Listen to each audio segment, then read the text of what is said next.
Welcome back to Learn with Sam and Nash. I'm Sam, your IELTS trainer, and today we have something called IELTS Speaking Recent Actual Test. If you want more such tests, do not forget to join our live sessions using our website IELTS Masterclass with Sam, which got amazing rating, that is 4.8 out of 5 with 450 reviews on Google. If you don't believe us, search it on Google and you'll find it. Let's begin the test. So let's begin our IELTS Speaking Recent Actual Test 2. One we have seen previous days ago. Before we proceed, do not forget to visit our website ieltsclass.learnwithsamandnash.com. We have an amazing course starting tomorrow. Let's begin the test now. We start with speaking part 1, which is shown here. Speaking part 1, we have common questions, about you. So first question is, have you ever sent handmade gifts to others?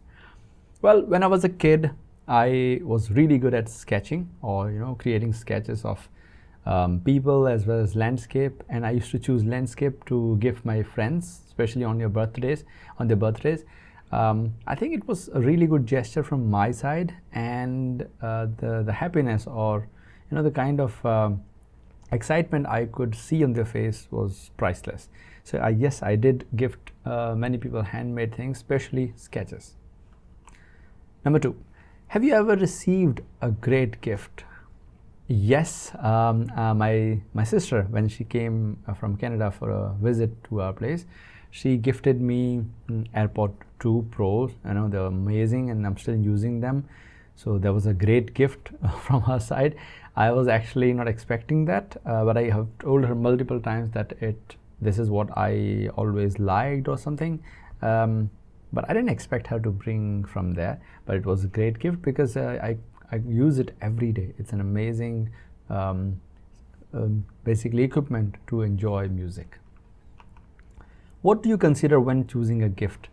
Well, when choosing a gift, of course, as everyone, I always think about the budget. How much money do I have or how much do I want to spend on that thing? First thing. Secondly, I always think about the emotions connected with that person. For example, if it is very close, I try to make it handmade. I try to go with handmade.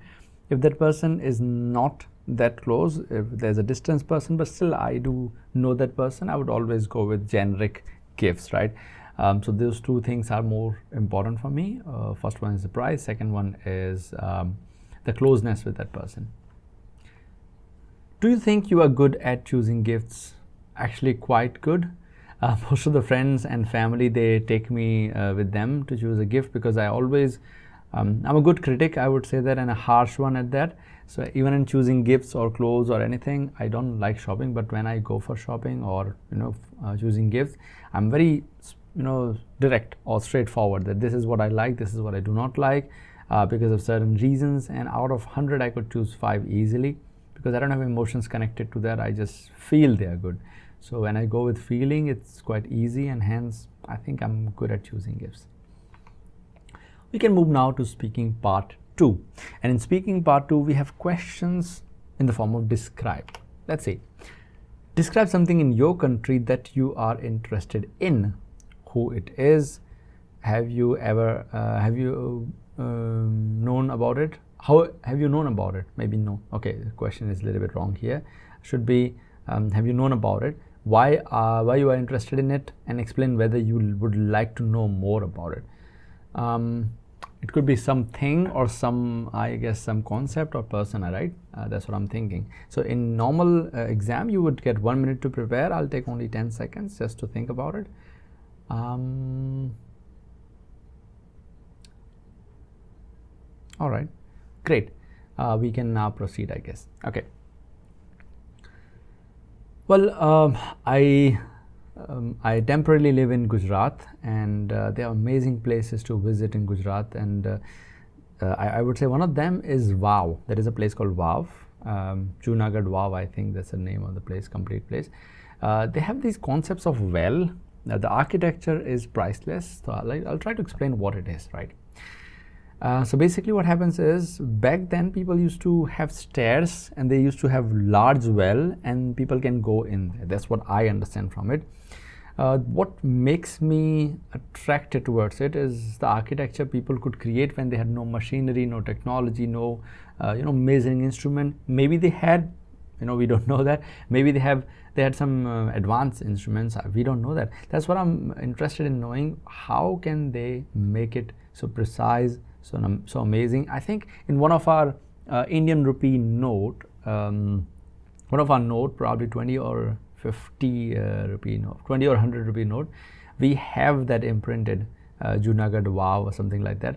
And I'm in awe with the when I look at those infrastructures, and when I think about the people who could construct this back then, right? More precisely, I would want to get information about any book about it, and also how one can use it. I'm not sure about it. Maybe people from Gujarat or people who have gone through it can tell me, but I'm really interested in knowing about it. There are some interesting things in my country, like crazy interesting thing from India, and I'm really interested in knowing about it. Let's move to the next one. Part 3. In part 3, we have questions such as this. What challenges are facing preserve or promoting this aspect of your country? What challenges are you facing in India or other country facing? See, the point is budget and interest of people. Most of the people who are interested in these things are travelers. They are not preservers or the people who are in government position, right? Secondly, people are not trying to put budget in that, especially the government, and hence these two big challenges are creating issues for us, right? And I believe we can solve it by having awareness. Though people know about it, but it's just, I think government should also make people more aware about it. Then there will be hype, and there will be, of course, business from that, so that other people could also, especially government and other agency could also contribute in promoting or preserving such places. In what ways do you think this aspect contributes to the identity or reputation of your country? Such places are quite important when it comes to how the country looks in international eyes, or in the eye of international bodies, because of the past, because of the history and the glorious history of India. I feel it creates an amazing reputation that people who did not have tools, people who we think that they didn't have tools, they didn't have ways to create such places and monuments and identities, they could do it. For example, there is a pillar in India which is made out of purely iron, but now and there is no rusting at all for years and years, right? For thousands of years. Scientists could not get hold of it. Like, how did they do it? But eventually they are getting understanding it, right? Now understanding it, and they did it back then. So it creates a persona, or not a persona, but a reputation, or a thing you can think of from a country, like, oh, this country had a lot of knowledge back then, right? That's what I feel. Have you ever participated in activities related to this aspect of your country? Actually, not really. I would say I haven't gone through such activities, apart from our teachers taking it to some museums and showing us, this was our heritage. These were the dresses people used to wear. These were the sculptures we got in digging, the archaeological sculptures.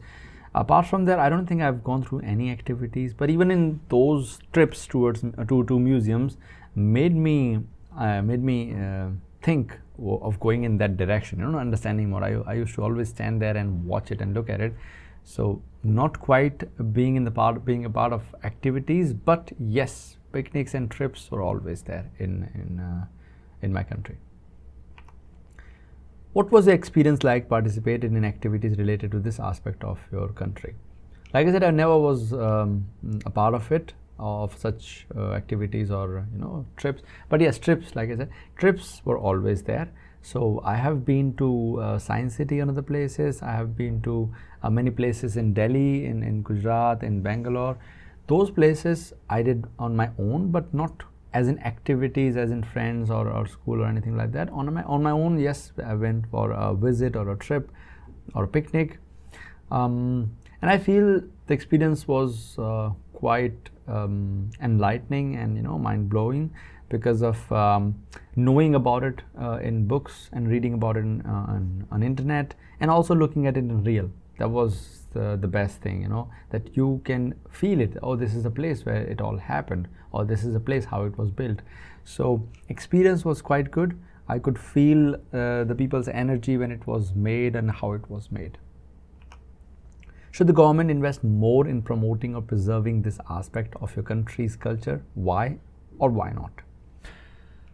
Well, yes, government definitely should think about investing more in, you know, in making people aware and keeping this part of our culture intact, you know, country's culture intact, that is India's culture intact, because there are very few countries which are keeping their culture intact. The world is becoming one by, you know, you can buy anything online, offline, everywhere, and hence everyone is becoming one. You cannot recognize these days people, I mean the products which are bought in India or in, let's say in any Western country or Eastern country or Southern, any country you can buy from anywhere, right? So I feel preserving a culture would be a great thing, especially for the coming generation. They would see some amazing aspect of a country which they might not have seen, or they could actually show this is what happened, or this is what used to happen in the previous time. And that was, guys, IELTS speaking part 2, or you can say recent actual test 2. I hope you all enjoyed these answers. If you want more such answers, do not forget to visit our website ieltsclass.learnwithsamns.com, where you will get live sessions plus, you know, such speaking tests, and also we can have one-on-one speaking test. So visit there and check it out for yourself what we have there. Take care, and let's go to the main screen now. Guys, this was the end of our IELTS speaking. You will get more such videos, but do not forget to visit our website IELTS Masterclass with Sam, where you will get amazing courses as well as one-on-one speaking with us. Take care for now. See you soon in our coming videos.